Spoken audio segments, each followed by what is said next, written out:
Hey there, long time no see. It's Tuesday around 10 o'clock in the evening on April 22nd.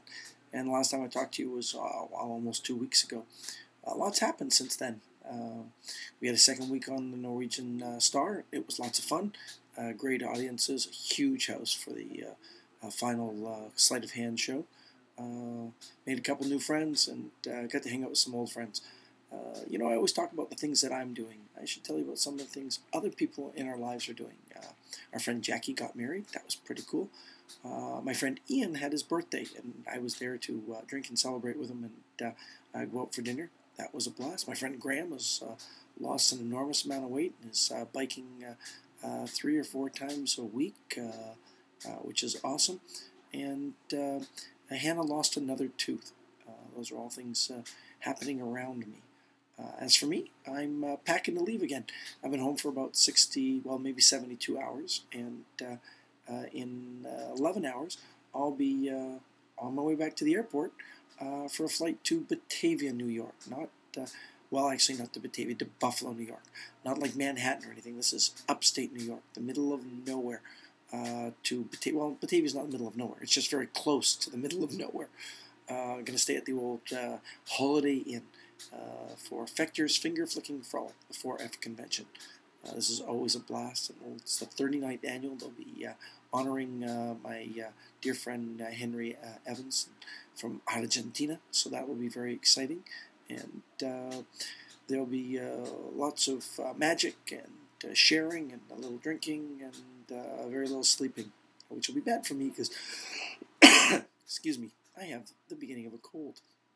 But I'm fighting it with lots of antibiotics and plenty of rest in between the packing and changing over all the material and creating a couple of new ideas and trying to keep up correspondence and things like that. On the sad note, I apparently won't be going to Korea.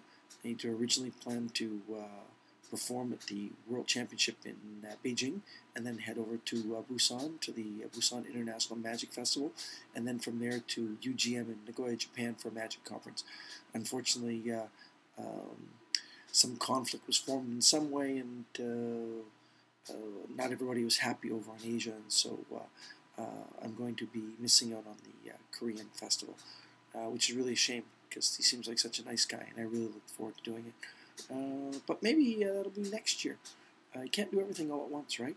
Later in the year, I'm going to Italy. Domenico Dante just invited me to perform in Italy. And today I got an email inviting me to do a performance in the Netherlands and Belgium in February of next year. And I got a call to do a show in March of next year. Look at that. What's on the upcoming front? After 4F, I'm headed to Branson, Missouri to attend the Branson Magic Conference, go check out a couple magic shows, and Grandma, Hannah, and Lori are going to join us down there, so that'll be kind of fun. And then from Branson, I'm going to drive to Kansas City, Missouri, hop on a plane, and head to the United Kingdom. I'll be visiting some friends there, and doing a couple lectures, and even appearing at a conference where I'll be able to talk and share a little bit of my magic. It's become a fun thing for me to do. I really enjoy it. It's not like a paying thing. That's not what it's about. It's about my ability to pass on my ideas to the next generation. Heck, even this generation. A lot of my ideas are open and available, and I love that. Well, which brings me to a little bitter subject. The last week there's a magic forum. Well, there's two. One called Theory11.com and the other is called TheMagicCafe.com. And on both of them, this thin-skinned, arrogant medical student stumbled upon an idea that is similar to something I've been presenting for years. What he stumbled on was a method that one of my friends has already created and published, but no, this little guy decided that he'd take some pot shots at Shawn and say that he was going to produce it and sell it, and that because I've never sold mine, I don't have any right to it. And, well, maybe that's legally somewhere in there might be an argument, but ethically it's just a terrible way to go through life. And a lot of my friends stepped up to the plate and told him so in the cafe.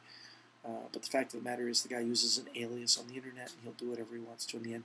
And all it did was work me up and get me upset and make me reconsider, what my position in the magic world really is. I'm glad I have so many friends and fans and supporters, because if it weren't for those people, I probably would have packed it up this week and just gone and done shows quietly someplace where I didn't have to run into magicians again. But I know that that person is one or two. There were a few of them, but they're the minority, not the majority, and I just have to keep that in mind. Well, that's a happy note to end on. I'll tell you a little bit more about the United Kingdom. I'm going to start in Blackpool, England, where I'm going to see my dear friend Guy Barrett and his girlfriend Jill. And the great thing is, Jill is a driving instructor. And since it'll be my first time ever driving with a right-hand drive on the other side of the road, I'm glad I'm meeting her first. Well, my phone's ringing. I have to go back to business. You guys keep well, keep happy, and I'll talk to you soon. Bye.